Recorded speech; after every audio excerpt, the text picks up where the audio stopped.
At 0832 hours on November 8, 1942, Major General Terry de la Mesa Allen waded through waist-deep surf onto a beach west of Oran, Algeria. The water was cold. The sky was gray. Somewhere inland, French colonial forces were deciding whether to resist the American invasion or stand aside. Allen's boots hit African sand for the first time. He was 53 years old, a cavalryman by training, and he commanded the 1st Infantry Division, the Big Red One. Behind him, landing craft disgorged thousands of men who had never seen combat. Most had never left the United States. They stumbled through the surf carrying rifles, radios, and a crushing weight of doubt.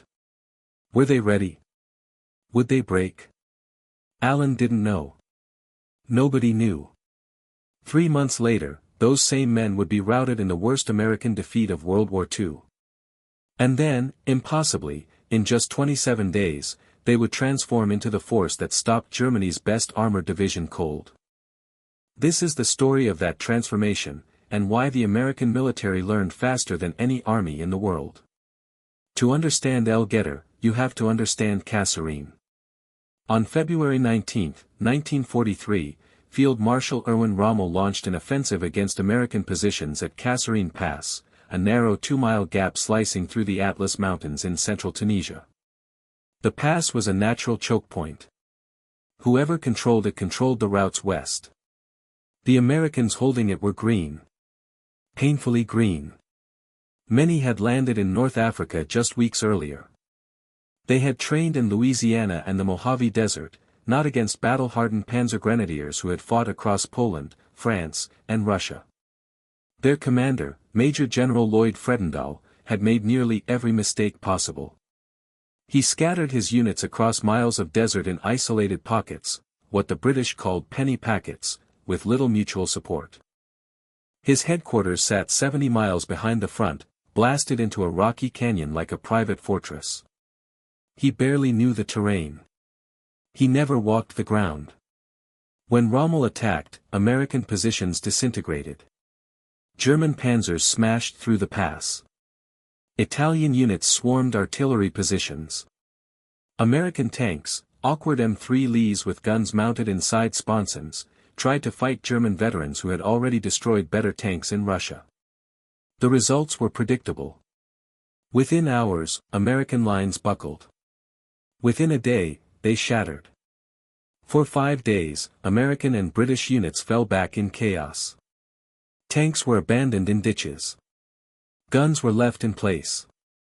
Supply dumps were set on fire to keep them from German hands.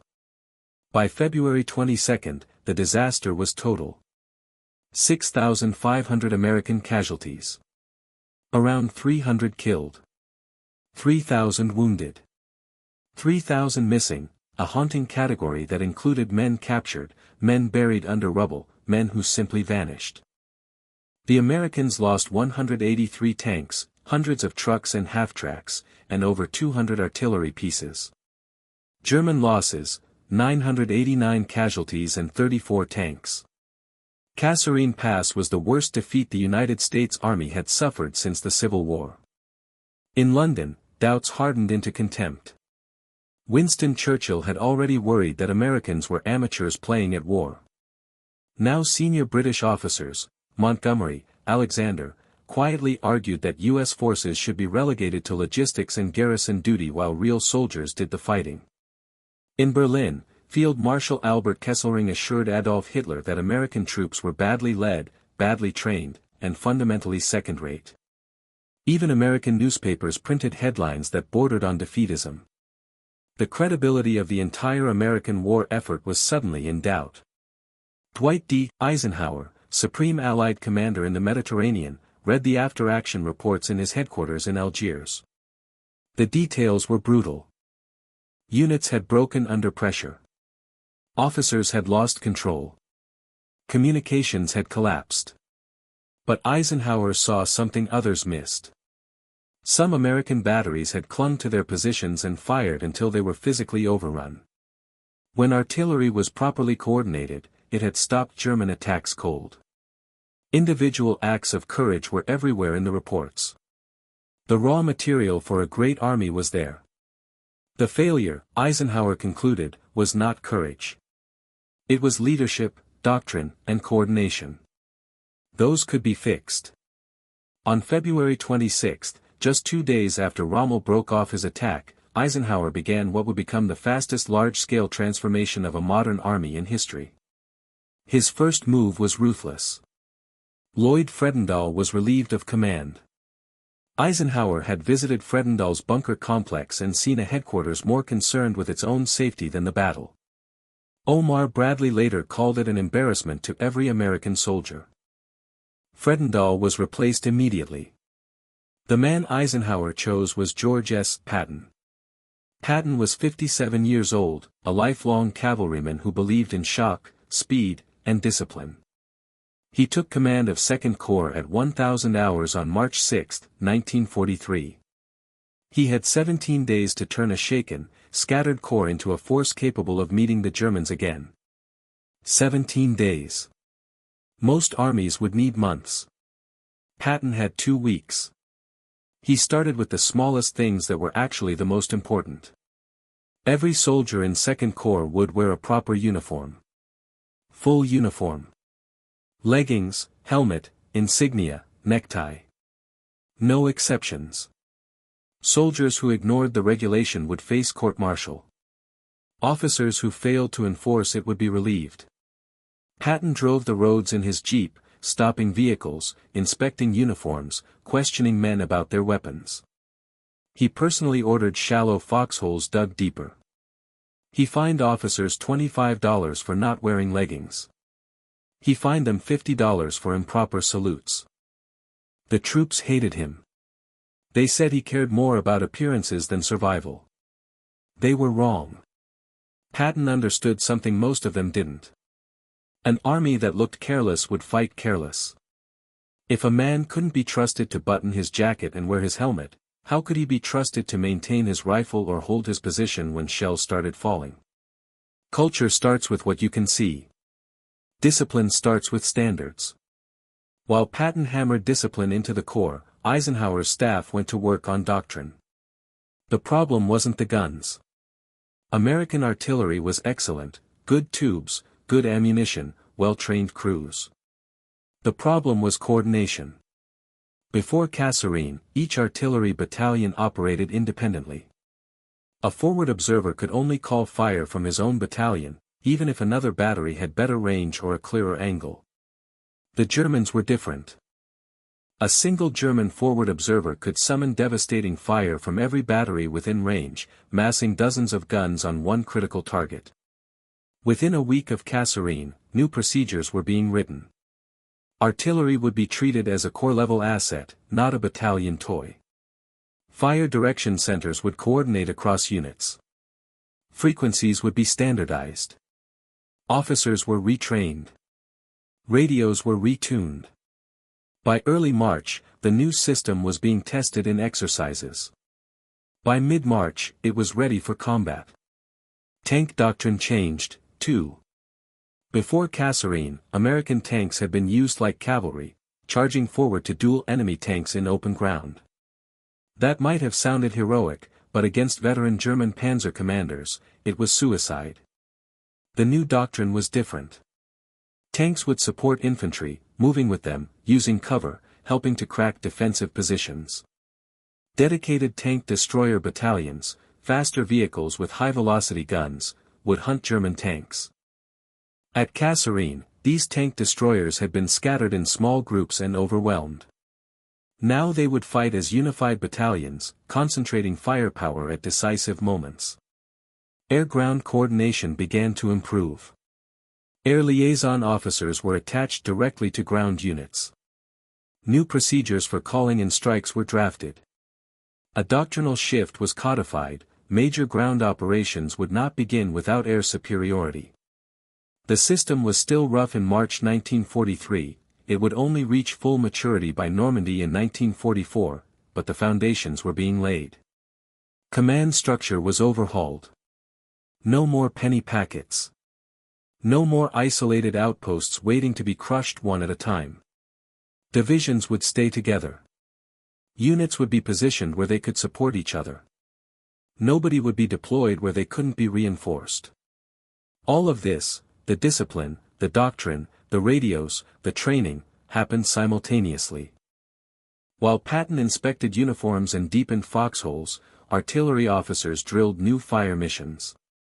While tank crews practiced moving with infantry, tank destroyer battalions rehearsed coordinated ambushes.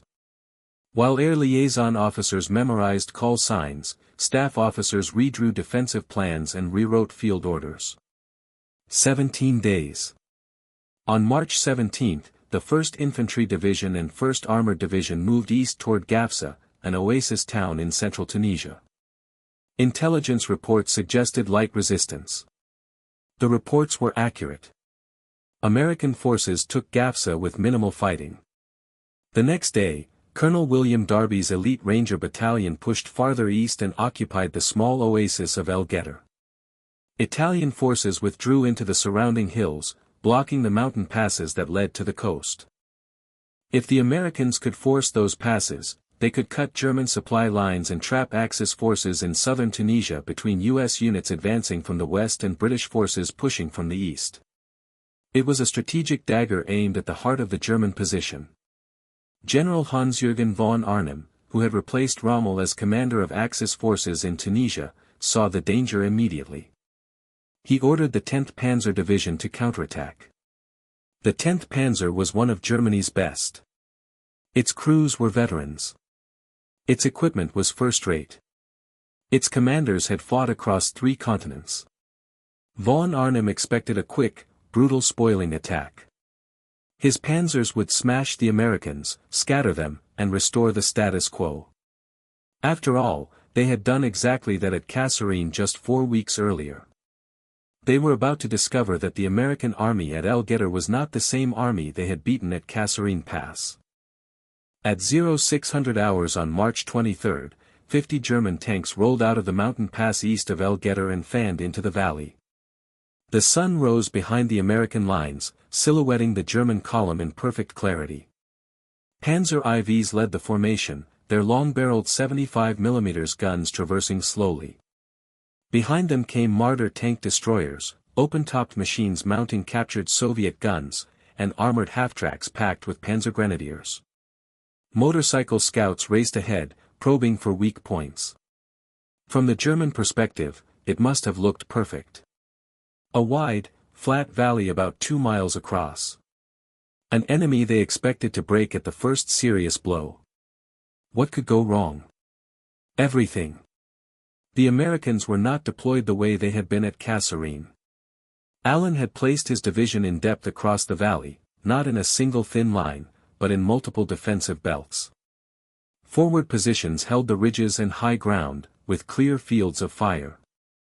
Behind them, second and third lines waited, positioned so they could support the forward elements or catch Germans who broke through. Artillery batteries were hidden behind hills, already registered on every likely German approach route. Forward observers crouched in foxholes with radios and binoculars, calmly tracking ranges and bearings.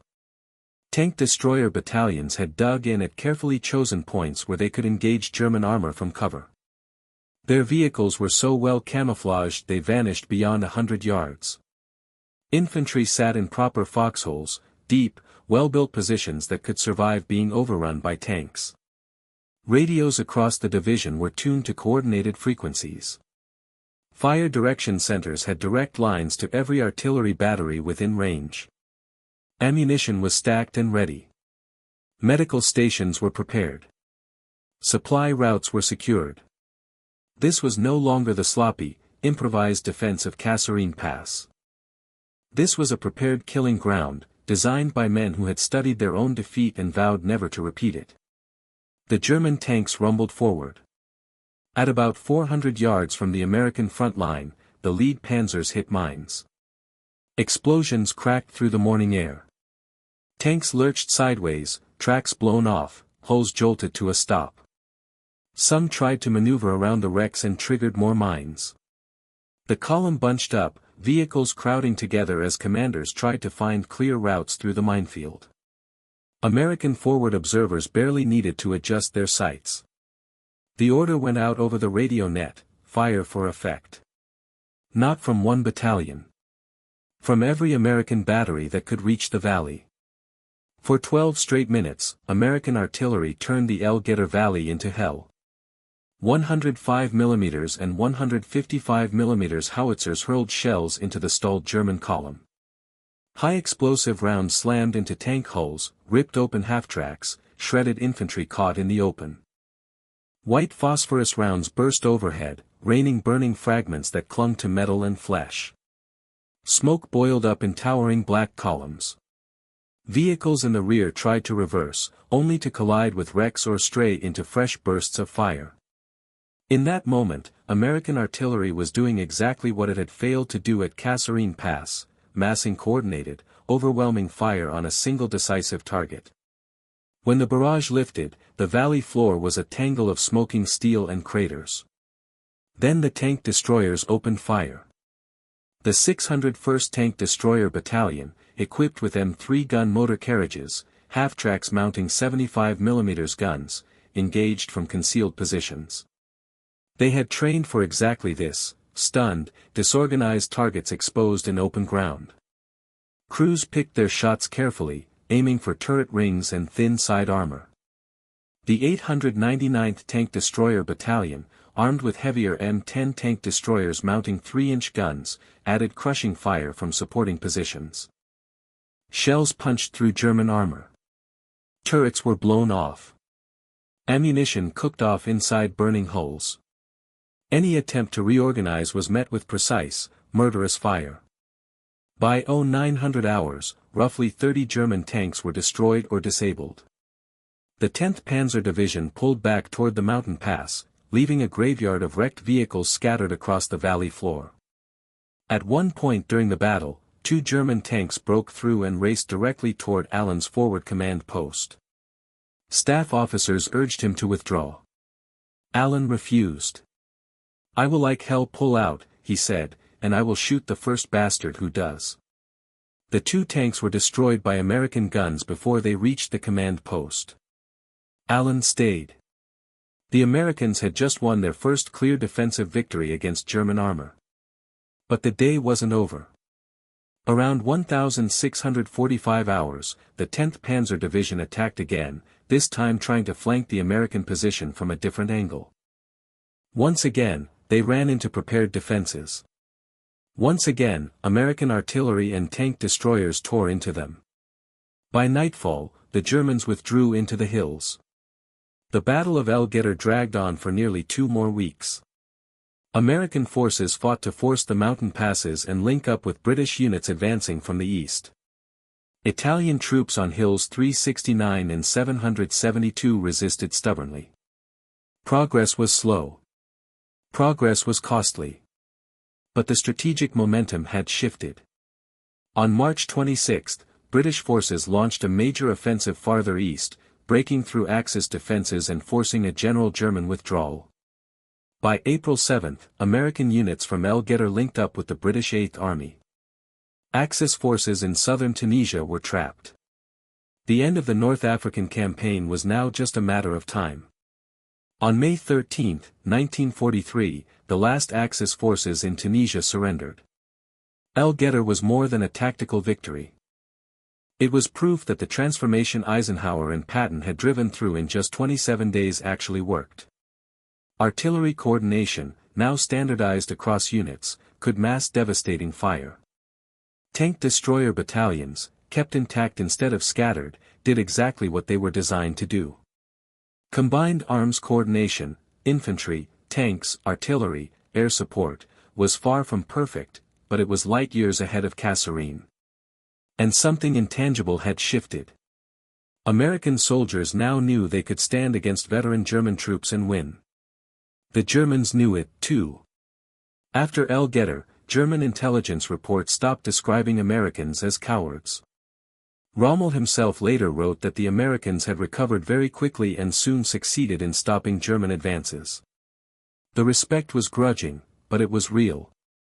What makes this transformation astonishing is the speed. 27 days separated the rout at Kasserine Pass from the stand at El Getter. In less than 4 weeks, an army that had been humiliated reinvented itself. How? Why could the Americans change so fast when other armies took years? First, because they admitted the problem. There was no attempt to spin Kasserine as anything other than a disaster. Eisenhower's staff produced brutally honest after-action reports. They named failures: leadership, doctrine, communications, deployment. They refused to blame the soldiers. They blamed the system. That honesty was the foundation of everything that followed.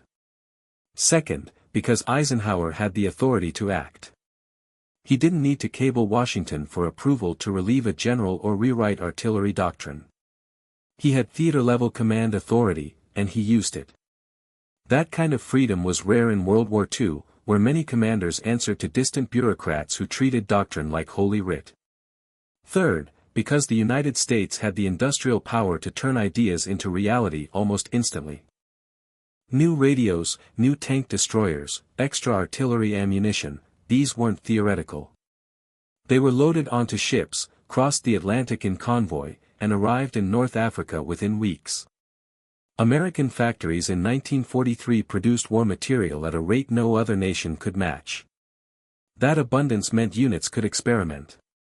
If something didn't work, they could afford to try something else. Fourth, because Americans were willing to learn from their enemies. Staff officers studied German tactics with cold, analytical honesty. They copied what worked. They developed counters for what didn't. There was no wounded pride about doing things the American way just because it was American. If German artillery coordination was superior, the U.S. Army adopted the concept and improved it. Fifth, because they trained relentlessly. Those 17 days between Patton taking command and the battle at El Getter were not spent sulking. They were spent drilling.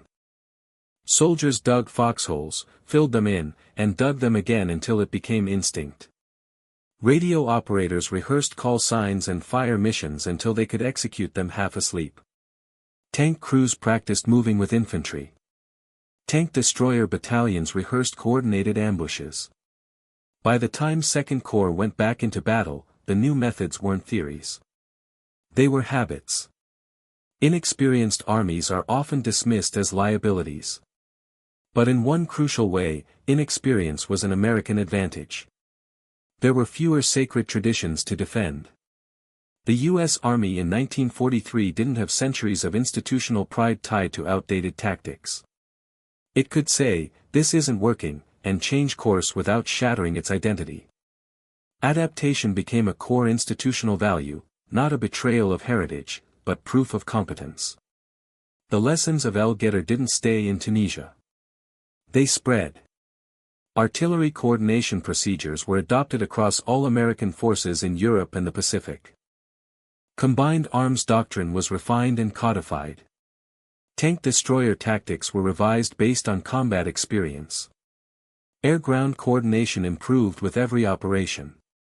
By the time American troops landed in Sicily in July 1943, they were a different army. Sharper. Faster. More lethal. The invasion of Italy in September showed further progress. By D-Day on June 6, 1944, the transformation that began in the Tunisian desert was fully mature. The American army that stormed Normandy had some of the best artillery coordination in the world. It had experienced leaders at every level. And it had a deeply ingrained institutional habit: identify what's broken, fix it fast, and move on. Other armies adapted, too. The Germans were masters of tactical innovation, but they were constrained by politics, by shortages, by a command structure that stifled initiative. The American system, imperfect as it was, made adaptation itself a weapon. When you adapt faster than your enemy, you force them to react to you. German units that devised counters to one American tactic often found that by the time they deployed those counters, U.S. forces had already moved on to something new. That's the advantage of a learning organization. It doesn't have to be perfect. It just has to learn faster than the other side.